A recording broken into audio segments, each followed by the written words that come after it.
Hey all, I hope I am audible, clear, and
okay. Yeah.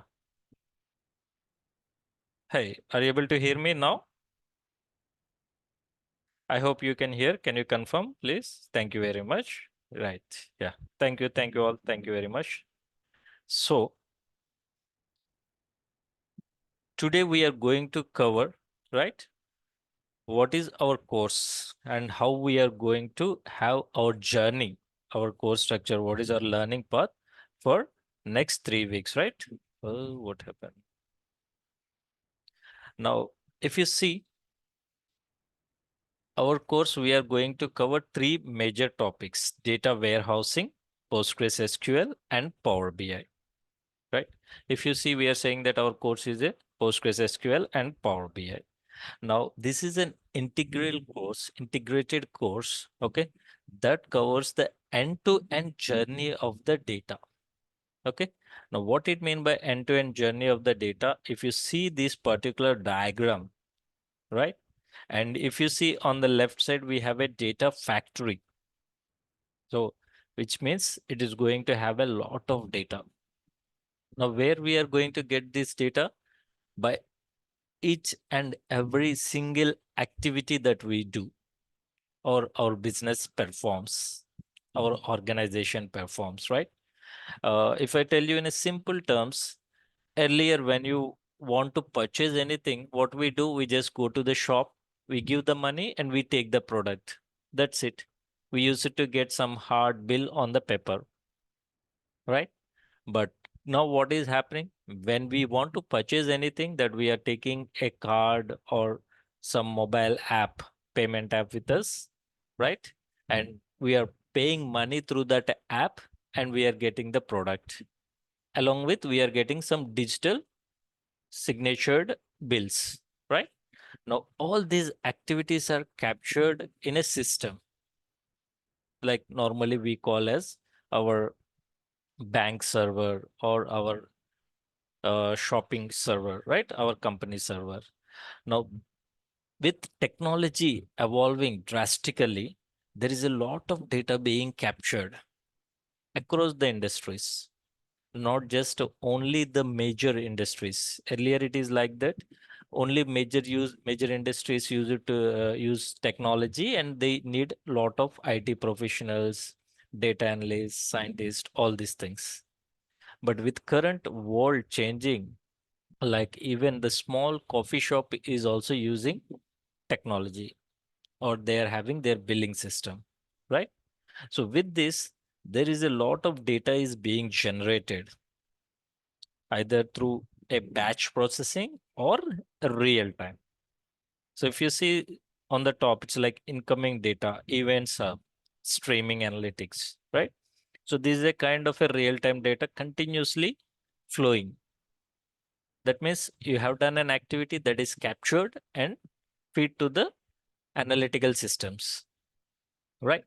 Similarly, we are also storing with the help of a storage devices, HD Insight like Hadoop file systems and databases. So all this data which is storing in the data factory, we are storing them in an organized fashion, and we are utilizing that on the Power BI, which is a business intelligence tool. Why we are calling it as a business intelligence tool? Because it is helping the business to make informed decisions that helps the business to sustain and grow, right? Suppose just think of it, we have a lot of data in the form of tables. Say you have a transaction data or sales data that is having all your transactions like sales, and it is having 1,000 records. By seeing that table with our eye, with our human eye, we won't be able to come to a conclusion what products are sold, whether we got a profit or loss. But if we organize them in a orderly fashion with a nice diagram, either a bar chart or a column chart, that will tells us. Correct? So earlier, these things used to be done in a Excel sheets, right? Which would be having lot of manual efforts. Now, Microsoft has provided us a Power BI business intelligence tool, right? Where you will build the reports and dashboards one time, right? And every time you refresh your data, your reports would be automatically generated. So Power BI is one of the powerful automation tool also, where you create dashboards at one time and you are going to use daily with the changing data, right? Now, what we decided is Power BI is a leading business and intelligence tool along with Tableau. It's one of the market leader, and it is developed by Microsoft. So we have two market leaders. One is Tableau and another one is Power BI, right? And the reason for selecting Power BI is it is developed by Microsoft, and the view. Let me open the Power BI also. And the view and the look and feel of the Power BI is similar to the Microsoft Office tools like a PowerPoint presentation and Excel, right? And our understanding is, yes, sure, majority of our students are new to IT world, but they have the opportunity to work with Excel and MS Word, right? So that is the reason we have selected Power BI is the best tool for the entry students who want to enter into the IT world and they want to change their career path, right? Now, if you see these options at the top, this is the Power BI user interface, right? Now, if you see this Power BI, if you see these pages at the bottom, which I am clicking, right? So page 1, page 2, I mean, we have the pages we can add on page 3, page 4, page 5. These are like sheets in the Excel, right? And if you also see all the options are at the top are grouped by each and every tab. We call normally it's a ribbon, option ribbon, right? See, similarly, Power BI is also having the same kind of user interface, visuals grouped in the insert. If I show you in the Excel, see, in the insert, you would be having where you can insert the charts. In Excel, we call it as a charts. Here we call it as a visuals. And we have artificial intelligence visuals, power platforms, elements, right? We have a formulas. In Power BI, we have the DAX rules. We are going to have the DAX rules we are having, right? Just 1 second, guys.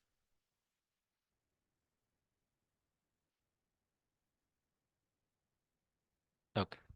I'm just cross-verifying whether recording is working as expected, right? Similarly, if you see here in the view, We have different like zoom in, zoom out, normal. Similarly, we are going to have view, themes, page views, grid, all those things, right? So what I want to assure you is that Power BI tool is not something a completely new tool for the students. Students who are working extensively in Excel, this is a familiar tool for them. Similarly, students who have the knowledge on MS Word or PowerPoint presentation, they can easily learn Power BI without any doubt, right? It's just need a consistent practice, right? It's not like that, okay, on a weekend, I'm going to complete all my assignment. That's not going to happen. Okay. I'm going to be trust my word. But if you're daily practicing half an hour to 45 minutes, definitely you are going to easily learn Power BI, right? Now, in this diagram, if you see on the right side, we have seen the Power BI, right? And I just shown you how we are going to, let me open another nice visual. So this is one of the visual which we created in our previous class. And also we can see some more visuals from the Power BI services. See, page one, page two, page three. This is also not a 1 second. These are all students' practices.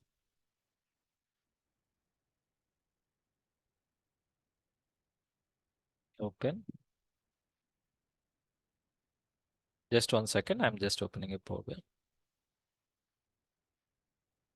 Yeah, see. Like each and every page. Not no.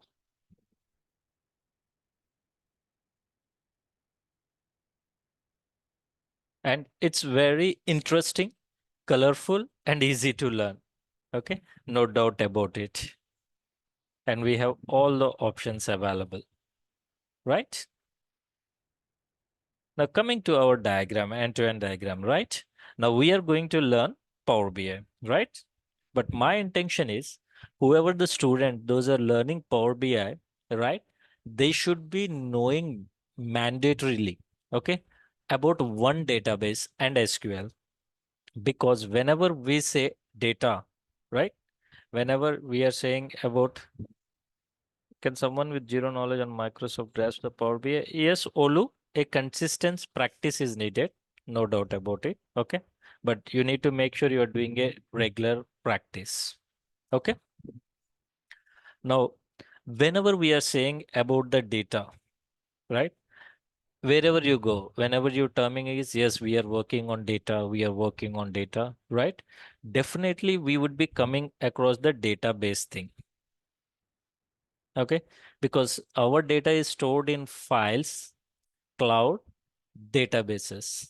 So that is the reason, right? I just included, is there a platform available for practice? Yes, I'm going to give that one. Okay. The platform, Power BI platform, it's a free software. So you can easily download and practice it. I'm going to help, right? So to make sure that we have a good understanding on the SQL and the database system, so we just included PostgreSQL, right? Now, why PostgreSQL is because it's a open source. Open source means it's completely free. The full version is free of cost. You don't need to pay anything to use that one. Okay, right? So our along with that one, we are going to cover data warehousing, which is the fundamentals, right? If you see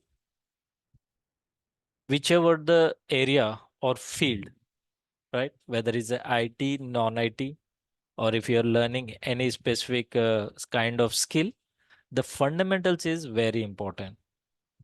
Understanding the purpose, why we are doing all these things, right? That would be covered in the data warehouse concepts, right? So if you see from bottom to top, that our target is Power BI.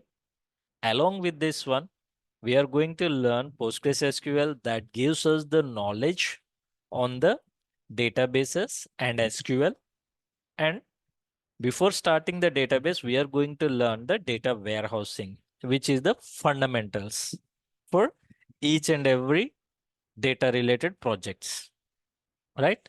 And we have divided this class like one class on data warehousing, around 4 classes on PostgreSQL, right? And 10 classes on Power BI, like 65, 30, and 10% like that. 60, 30, 10. In this percentage, we have divided it. Okay. And a detailed topics which are going to cover, I'm going to share these particular uh, presentation decks to you after the class, right? And the data warehouse concepts, what we are going to see those things. Any doubts or queries, can you put it in the chat channel? I'm going to just pause here. Okay. So BB, yes, there is a difference between databases and data lakes and data warehouse. I'm going to give a walkthrough of them over with the help of Amazon material. Okay. And also, as a part of our course, right, you are going to have the class recording. Along with that one, okay, I am going to share you some key articles. Okay, so I just handpicked some articles from different uh, portals, right, which are simple, easy to understand, and I need you to be going through those articles, reading them, right? And after every day class, I'm going to give you an assignment, right? So you need to complete that assignment because that tells what is the level of knowledge that you gain. Okay. Will you share the PPTs as well? Yes, I'm going to share the PPTs. Whatever the things that I'm going to show, whether it's a presentation or PDF file or a topic from the article from a portal like Amazon or Greek's interview, I'm going to share all those things over the mail. So you are going to receive a mail after the class like this. Let me show you that one. Okay. And this is very, very important because you should be very clear. Suppose if you see this one, right? So for your easy understanding, normally I will make sure the subject of the assignment or mail that I'm going to send is like, what is the class number, topics we covered, and our batch start date. Okay. And I'm going to share you all the important links that are required for your practice. And there would be an assignment, right? So you need to complete your assignment and you need to send back to me over this mail. Okay. The course would be 15 days, Namrata, daily 1 hour, and it's a Monday to Friday for US, and for Europe and um, Asia, it is Tuesday to Saturday. Okay. So this is all about. Now let us start with anyone having any questions? Or else we are going to cover our first class, that is data warehousing concepts. Okay.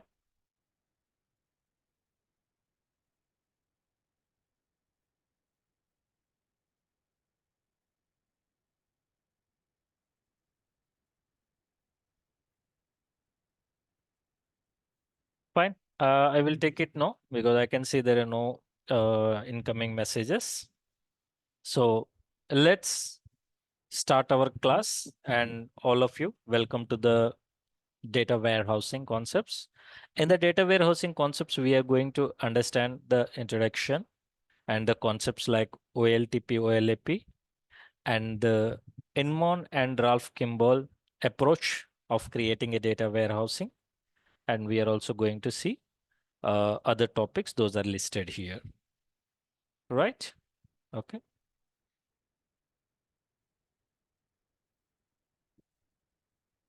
fine.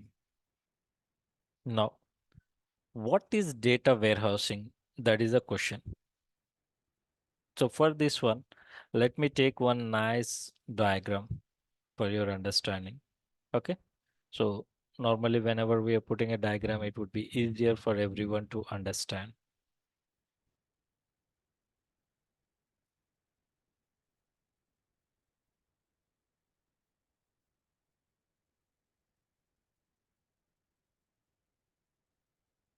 Correct. I got a good diagram.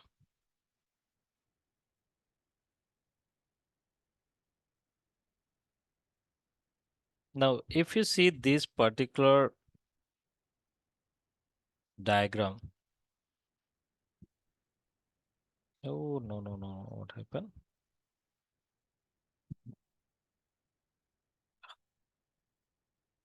Track. Right?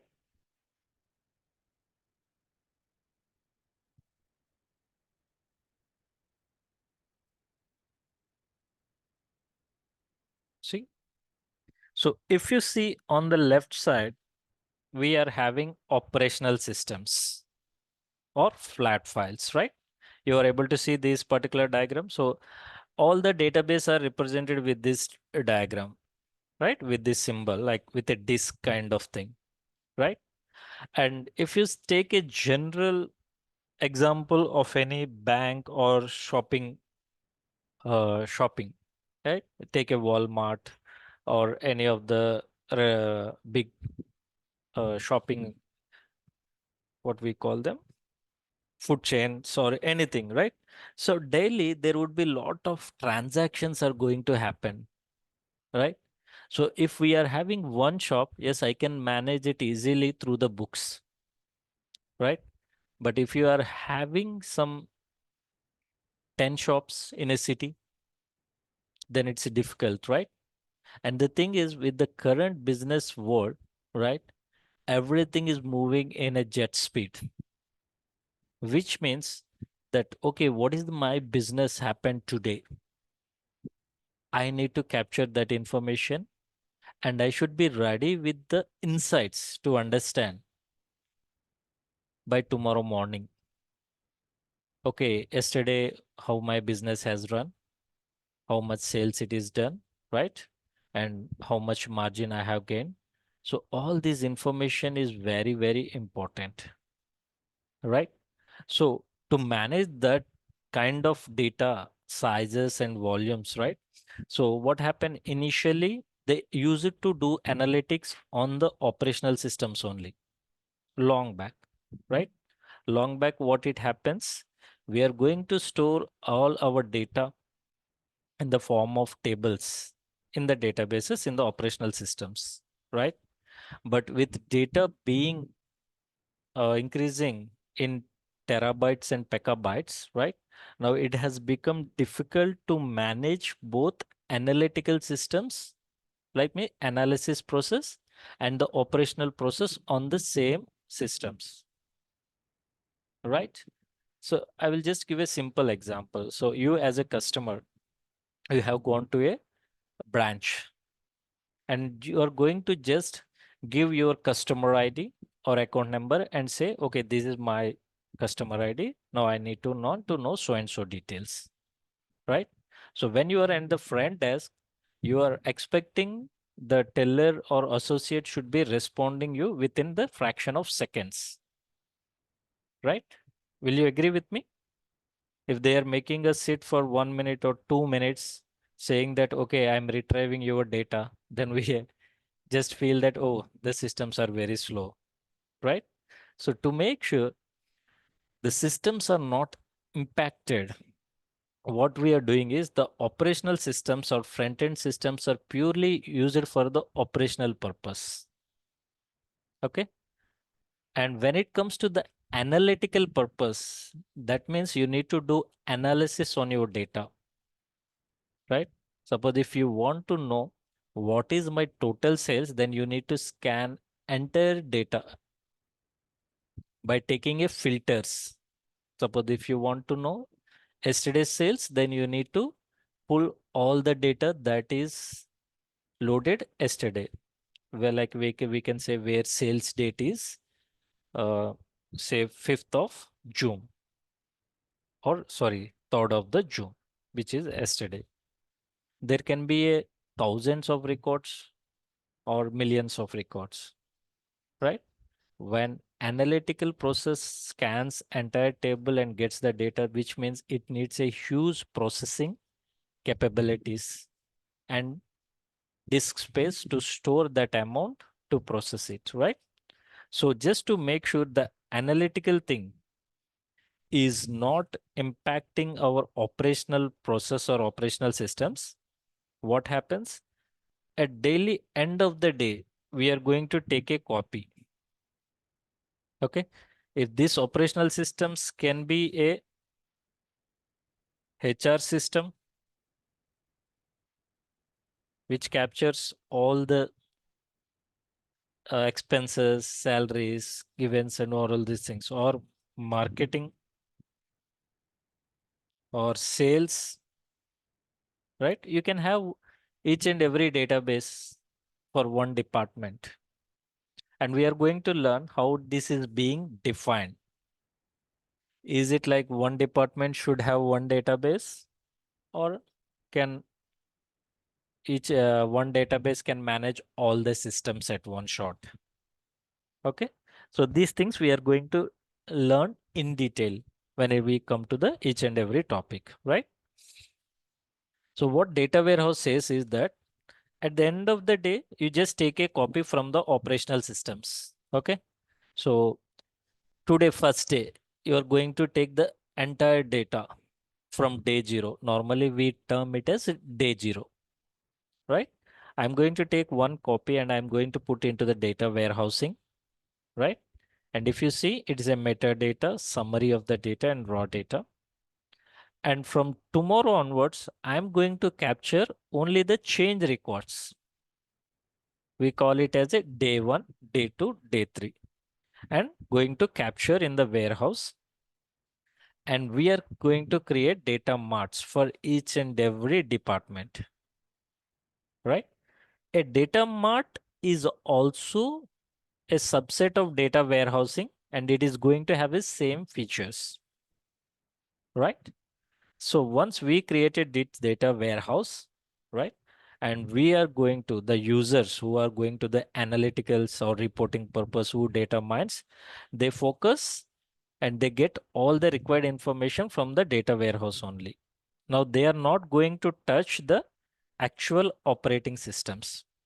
So in this way, we are taking a copy and making sure our analytical process is foolproofed. I mean, our operational systems are foolproofed and they are not touched during the analytical processing.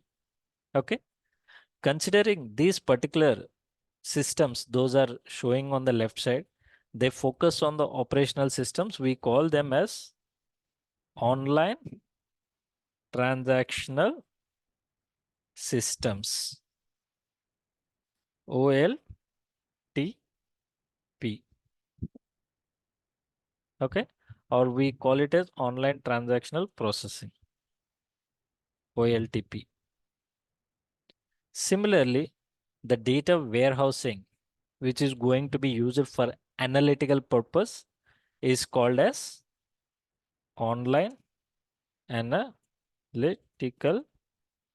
processing, right? We call it OLAP. These two terms are very, very important. Okay.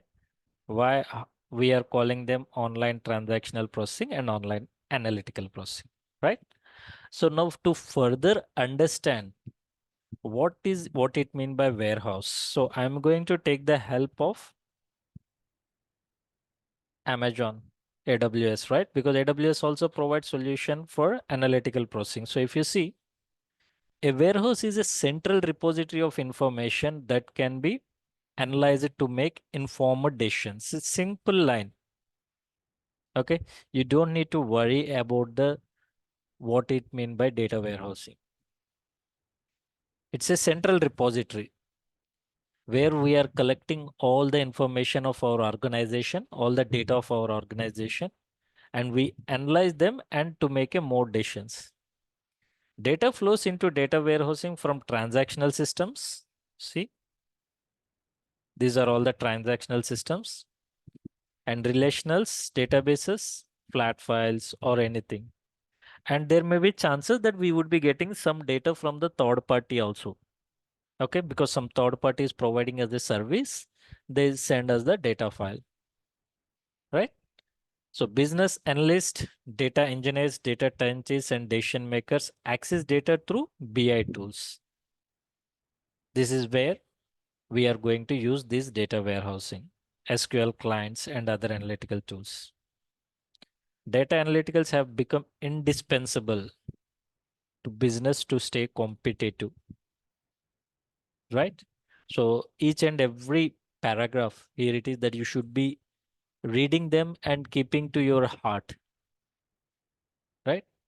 So if you see data and analytics, we have the data, and as a data analyst or Power BI data analyst, we are going to use this data and making sure that we are creating a report that helps business to make a informed decisions. Business users relay reports, dashboards, and analytical tools to extract the insights from their data, monitor business performance, and support decision making. So these 3 points are very important. Even in your interview question, so if someone asks you what is your understanding on data warehousing, that you should be delivering these points. Okay. Now data warehouse powers these reports, dashboards, and analytical tools by storing data efficiently to minimize the input and output of data and deliver quick results to hundreds and thousands of users concurrently, right?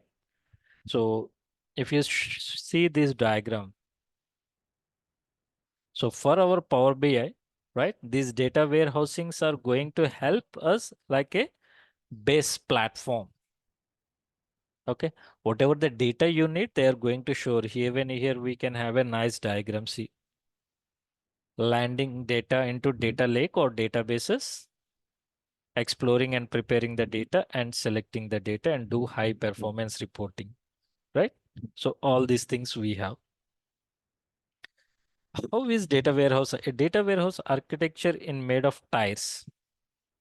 A top tier is a front-end client that presents results through reporting analysis, right? And the data mining tool. The middle tier consists of analytical engine that is used to access and analyze the data. The bottom tier of the architecture is about the database server where data is loaded and stored, right?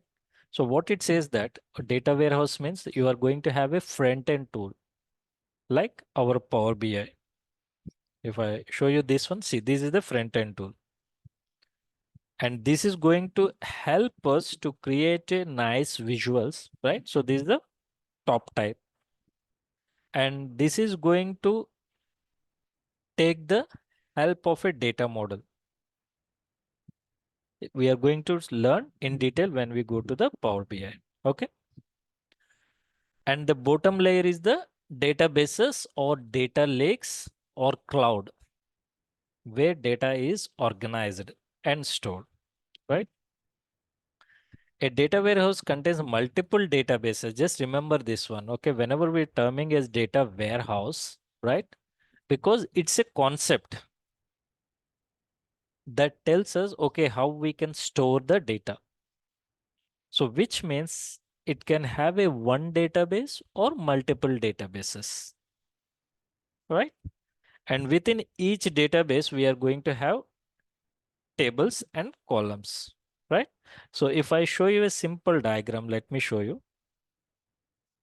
Insert, shape.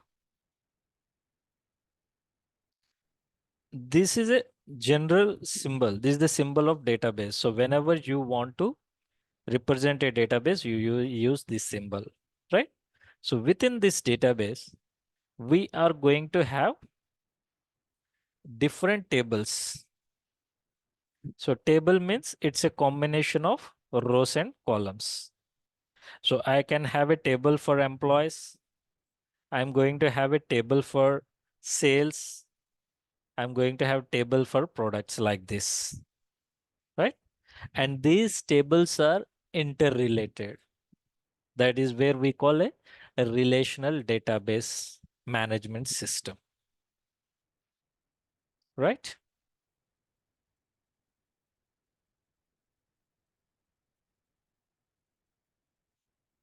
What are the benefits of using data warehouse? Informed decision making, that is what we seen. Consolidated data from many sources, right? So we are going to have different sources. We are going to get the data from each and every one. Historical data analysis, data quality, consistency, and accuracy. This is very, very important.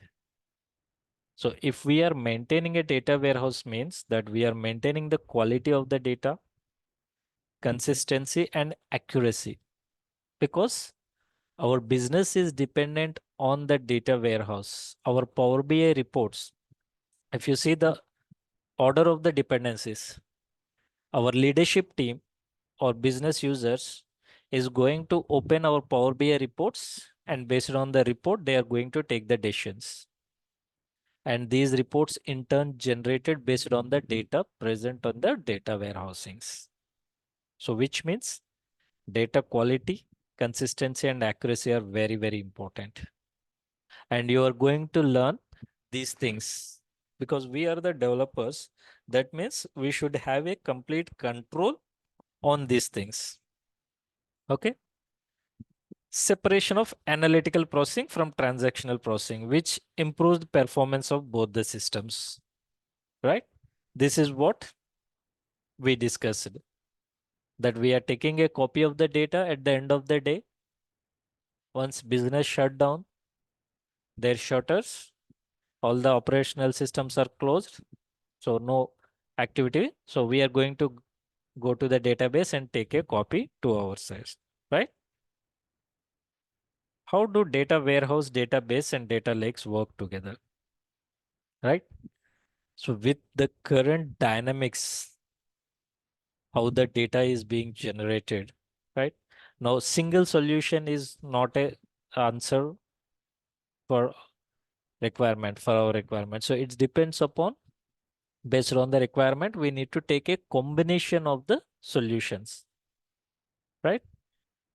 So typically business uses combinations of database, data lakes, and data warehouses to store the data, right? Even if I show you in a simple way, right? This is a database, right? A database is going to have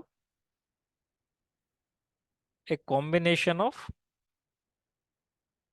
tables and columns, right? Now, when we say data warehouse, again, it would be a combination of databases. See here. So it's like a parent-child kind of thing. And again, when we take a data lake, it's like a cloud. Insert shapes. Mm, yes, it is like this, a bigger one. Shape fill, no fill, right? So a data lake, or we nowadays we are terming it as a cloud also. It's a like interchanged, that naming is going to have your databases or data warehouse at the same time. Unstructured data. Unstructured means it is going to have files, like in the form of documents, images, anything, right? And also, and tweets, like Facebook tweets, Twitter tweets, or anything. Any unstructured means anything that is in the social media. Suppose if you see, there is a lot of discussions happen in the Twitter, Facebook, and all those things, right? So someone post a chart, and on top of it, many other people response it. And nowadays, the machine learning and all these things, they are trying to analyze that particular patterns, how the users are responding to a particular topic. So in a nutshell, a database means you are going to have an organized data warehouses also, right? When it comes to the data lake or cloud, you are going to have organized data and unorganized data, or we call it as a structured, semi-structured, or unstructured.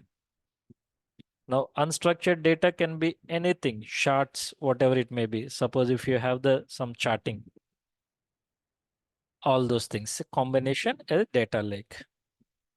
Okay, is it clear till now? A data mart is a data warehouse that serves the need of specific team or business unit, like finance, marketing, or sales. It is a smaller, more focused, and may contains a summary of data that best serves the community of user, right? So that means there is no separate definition for data mart. Data mart is also having the same kind of features like data warehouse, just it's a subset. Suppose for an organization, we have a data warehouse. And if you want to build one particular solution to a particular department, then we call it as a data mart, right? Now let us see W.H. Inman and Ralph Kimball theory, right? So we all know Newton's theory, right? I hope everyone knows Newton theory. I mean, first law, second law, third law, right? Similarly, we have a different scientists. They proposed theories and they have kept their names, right?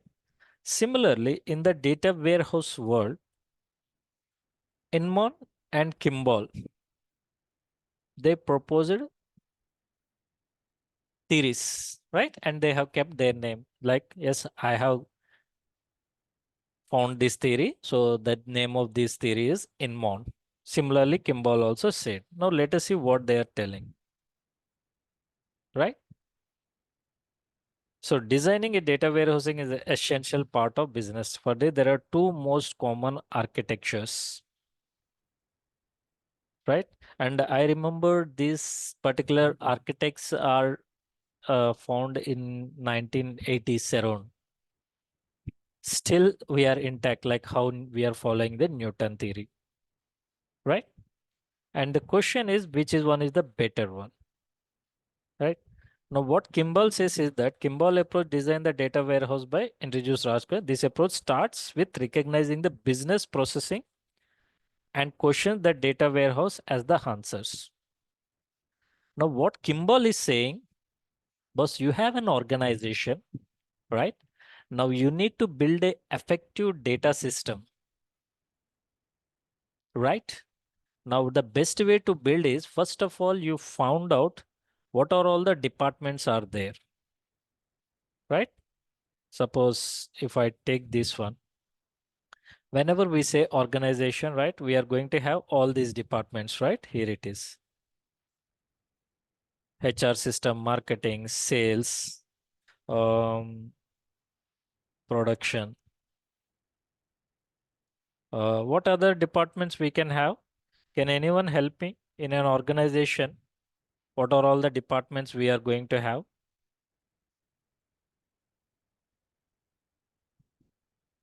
Anyone? I think we have a good number, so I'm looking. What kind of departments can be? Customer service, finance? Yes, right? Thank you very much. Customer service, HR, that is the main thing, right? HR system is there in the top, okay? Now, what our Kimball is proposing is, boss, for easy and quicker solution, okay? Now you sit with each and every department, okay? And prepare a data mart. Let me show you. Here it is, okay? So what they are saying is that now sit with HR department and get a data mart prepared for them. Now the people who are there in that particular department, they are well aware of their process. And so let us create a data mart, right? So similarly, create a data mart for the finance department and create a data mart for the sales department, right? Now then integrate all these data marts into one data warehousing. right? So you have the data from the online transactional systems or processing, right? So HR maintains a front-end system, sales team maintains a finance team maintains a tally system, right? With the taking the data from that system, you prepare a data mart and then integrate all these individual data marts into one data warehouse so that a reporting and everything can be done, right? Many of the students are there, right? They learn Scrum and everything. So do you feel that this is something like a iterative work? Will you agree with me? Like dividing your entire organization into a right parts based on their departments and start working, right? So now what Kimball is saying that set up and build are quickly, right? So Kimball is saying, boss, follow this approach, build data mart for each and every department. Now it's just a department level. So set up and build is quickly. Generating reports against multiple schemas is very successful, right? Database operations are very effective because you are dealing with one department. So volumes of data would also be less, right? Occupies less space in database and management is easy, right? I hope you are clear what Kimball is saying, right? Any doubts with the Kimball theory, Kimball architecture? Thank you. Now, the second one is Inmon. Now, what Inmon is saying is that, boss, don't go with the departments. Okay. You just focus with your customers, products, and vendors. That means it says that your customer may be connecting with all the departments. Similarly, your finance department, right? Your employees. So what Inmon is saying that, no, boss, don't go with the department level. Okay. Just focus, start creating at the corporate data model. That means you have a head office and supported by the branches, right? So if you are working with each and every department, then there may be chances that data can be repetitive. Suppose HR department, they need to create an employee table. Finance department, they also need to create an employee table because they are also going to have the employees. Similarly, manufacturing department, they are also going to have an employee table. That means your employee table is getting repeated multiple times. I mean, in multiple areas, you are creating the employee table, storing the employee data. So what Inmon found is that, okay, each and every department is working independently. They are creating data marts, but I can see there are some common tables are there, which repeatedly each and every department is creating and they are storing, right? So for this one, what Inmon is saying is that, no, you create a data warehouse at the corporate level. Okay. So he just says that, I know this is the organization and this organization is having uh, a lot of departments, lot of customers, vendors. Now, instead of maintaining them in different silos, now just create a data warehouse at organization level, right? And whichever department wants, just they can take a copy of their specific tables by creating a views. Okay, I'm going to tell you what it mean by views. View is a logical representation of a physical table. That means physical table won't be exist, but it's a kind of a view that you can see the table with whatever the data you need. Okay. Now, what is the benefits of this one is data warehousing is very flexible to changes. Suppose in future, if you want to do any changes, that you don't need to pull all the departments. Since you have built your data warehouse at one place, you can manage any changes. Business processing can be understand very easily, right? So everything is sitting at one place. At a high level, if you want to analyze how your business is working, it can be easy. Report can be handled across enterprises. ETL process is very less prone to errors, right? So now you just tell me which one is the best. Is it Ralph Kimball or Inmon approach? So I think I just need to put a poll button, right? Uh, Inmon, someone is saying Inmon. Yeah, everyone directly. Oh, I just not able to. I thought of putting a poll button. Okay, Cassandra has said that Inmon is the good one. Any other students who are supporting to Inmon?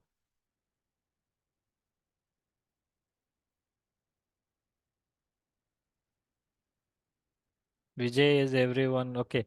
Inmon is the latest one, so everyone is supporting Inmon. Huh?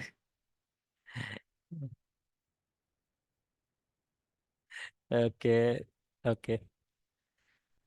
Fine. Uh, both are good enough. Okay. Both are the best architect. That is the reason we are learning this one even after decades. Okay. And we have given a simple tabular form. Okay. Now it's about the organization appetite, which one they should be following. Okay, yeah, BB told depends upon industry or organization, right? BB, you are right.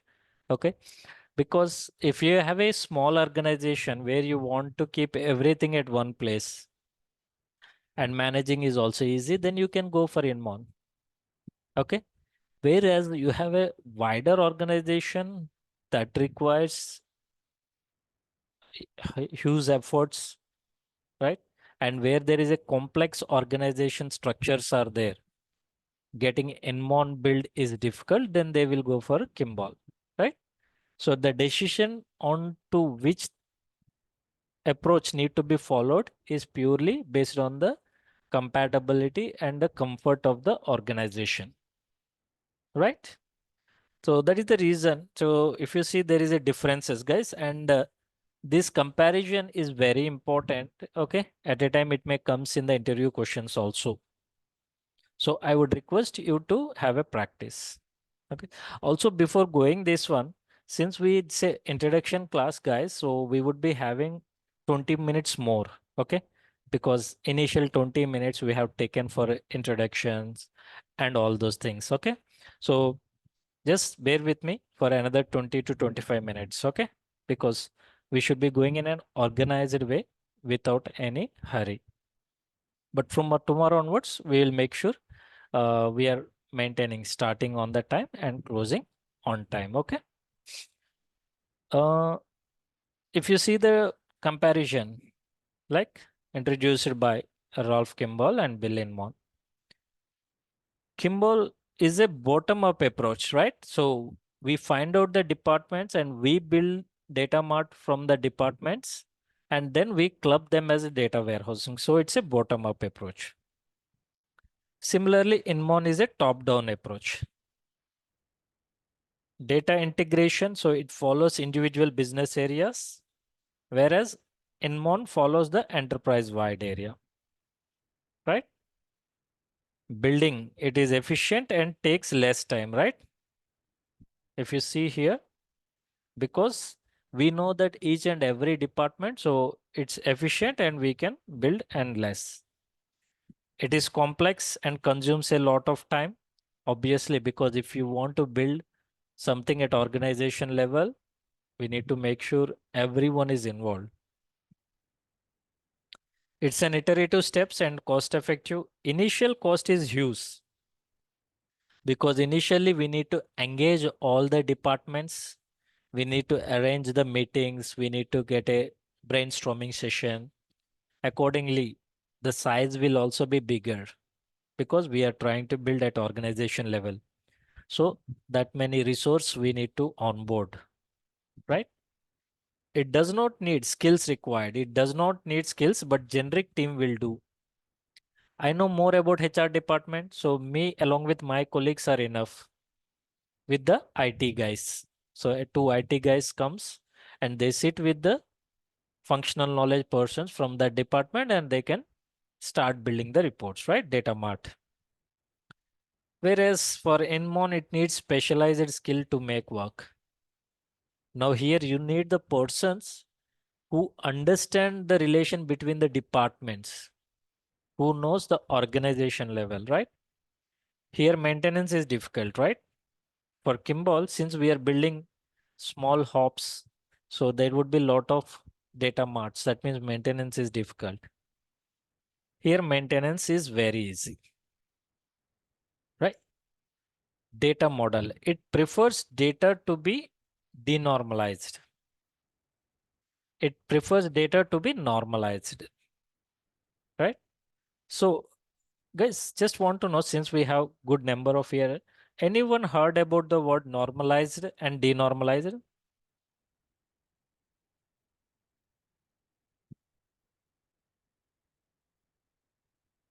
In general, I'm asking.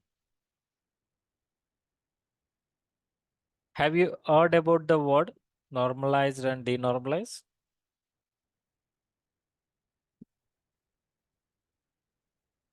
Okay, fine.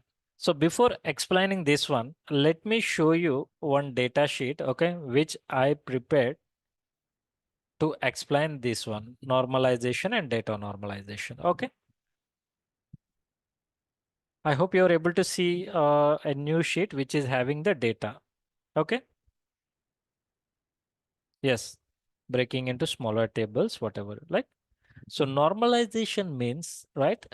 Sai has told that breaking the data into small tables, right? And what is the purpose of it? So now let us see. So if you see this particular table, it's a sales table. Okay. Now, whenever we go to the any shop or any branch, right? So we just purchase something, right? And accordingly, sales table would be capturing those details. Now, whenever we go purchase a product, right, we need to make sure all the information related to the product and information related to customer, like customer address, everything should be captured at one place so that we can easily view that bill and we can understand, right? So that is the reason in the operational systems, majority of the things would be sitting in the denormalized way, right? So we are going to have a detailed information of each and every transaction, like what is the product name, customer name, what is their address, and all those things, right? Now just think of it. This particular person, Harish or Mitchell, they are a regular customer to that particular branch, right? So in a span over the period of time, say like 6 months, he would be visiting that store maybe 100 times within 6 months. So every time he's coming, if I'm storing complete information about him and his address, then I can see there would be data redundancy. A lot of data being duplicated. Same data is being stored, right? So if I'm storing more data, then my disk space would be filled. That means again, as a organization, I need to purchase that one and I need to add extra GBs, TBs of space, terabytes of space into my system. But what actually I'm storing is a duplicate of repeated data, redundant data, right? So to avoid this one, to store the data effectively, right? To reduce the data redundancy, right? A concept is introduced. What it says that, okay, boss, don't store entire data in one table. Just break the tables logically. Suppose if you need to store the customer information, create a table that is going to have a customer data. See here. Similarly, if you want to store customer address, just store the customer address in another table in single record or one active record, right? Similarly, products table. So you are going to use, right? Multiple customers are going to purchase the same product. So instead of repeating product name every time, just store the entire product information in the product table and give a unique reference number, right? So unique reference number, like if you see each and every students in a school, they are going to have a roll number. That is their unique reference number, right? Each customer are going to have their customer ID. That's a unique reference number, right? And in database world, please remember this word. In database world, we call this unique reference number as a primary key, right? We all know, right? Key. Similarly, the field that is used, the column that is used to uniquely identify a record, we call it as a primary key. Okay, we are going to learn in detail. Now, we are going to use these primary keys in the sales table. Now, if you see here, earlier customer address requires something around 20 KB or something like that, 20 or 30 characters. Now you just need only just one character, right? If the number increases, then it may go to the 3-digit, 4-digit, 5-digit also, but max to max 5, 7-digit. Instead of storing some 20 or 30 characters, we are just able to store the same thing, right? So just think of it. Our data use is exponentially reduced. I can say by replacing the normal denormalized form into normalize, we can reduce our data utilization, space utilization to 10x, right? Not increase, reduce by 10 times. It's a general I am telling you, right? So what it mean by, so normalization means redistributing the data into multiple tables, okay, by having a logical relation between them.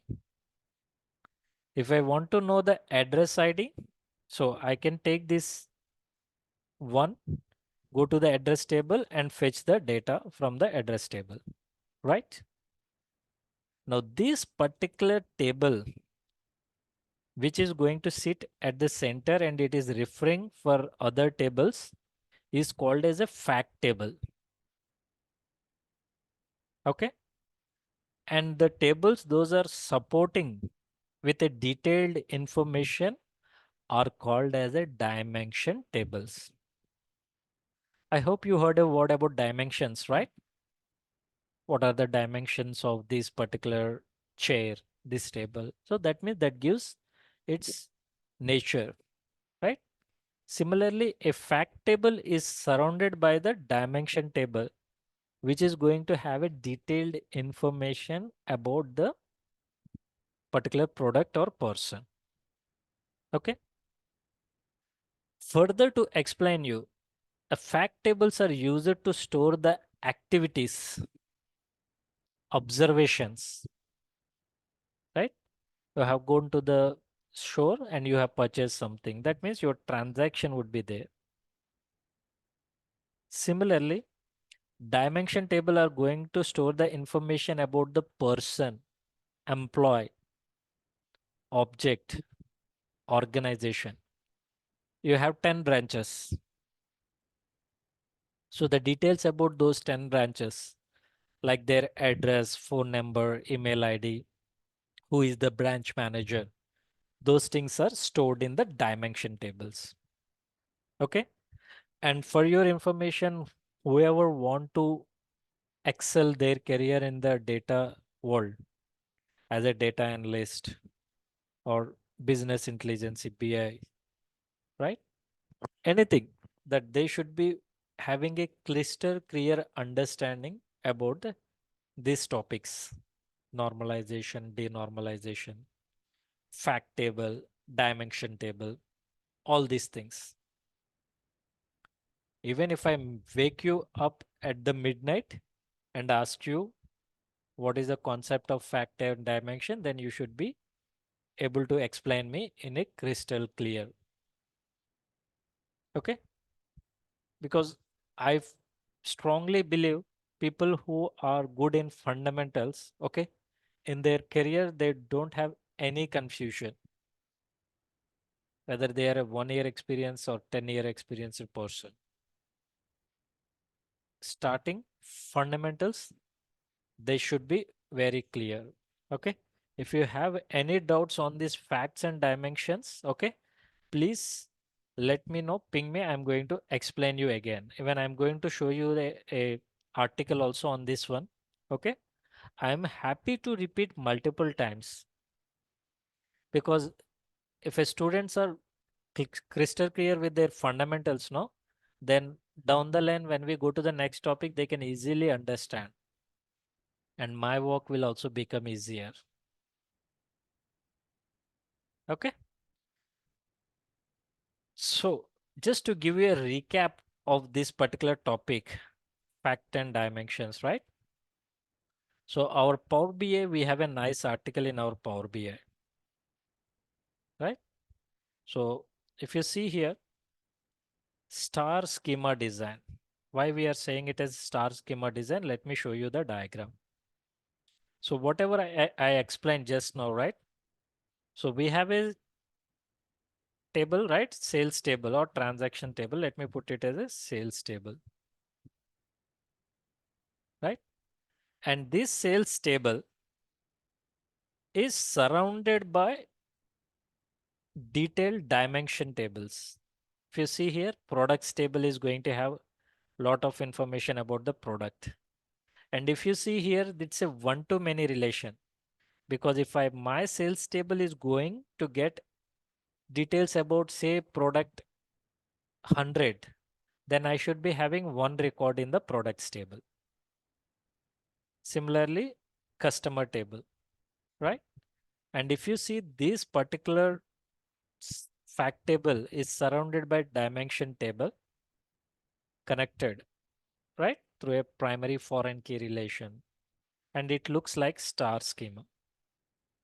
That is the reason we call it as a star schema, right?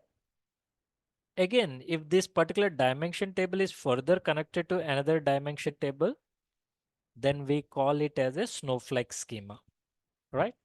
Suppose if you see here in the customer address, obviously we are going to enter customer address, right?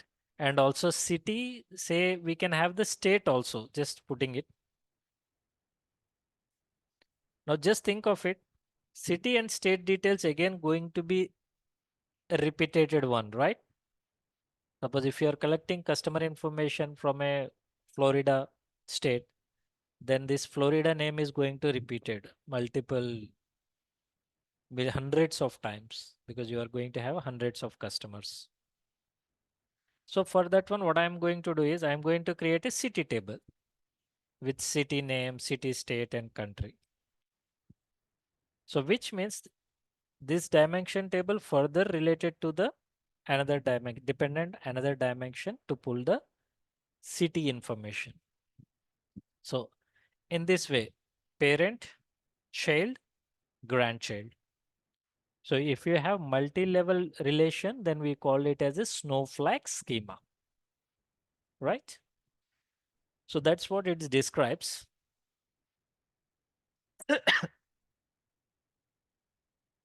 It is unusual for Power BI semantic model to comprised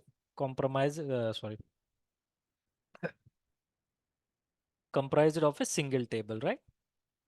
A single table can be a simple design, perhaps one that's suitable for data exploration. The role of fact table is to store an accumulation of rows that represents observations, events that records a specific business activity, right?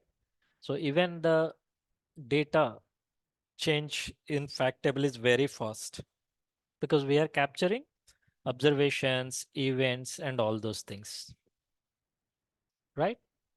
Similarly, so for example, they have provided, for example, like storing sales fact table, right? Or weather, temperature, all these things, right? Dimension table describes your business entities, whether it can be a customer, product, organization, which commonly represents people, places, products, and concepts. A date dimension is a common one. I mean, it's going to have one column as date and furthermore columns like year, month, day, whether it's a weekday or weekend, all those things, right? A simple table also provided. Model purpose like stores, business entities, stores, events, and observations.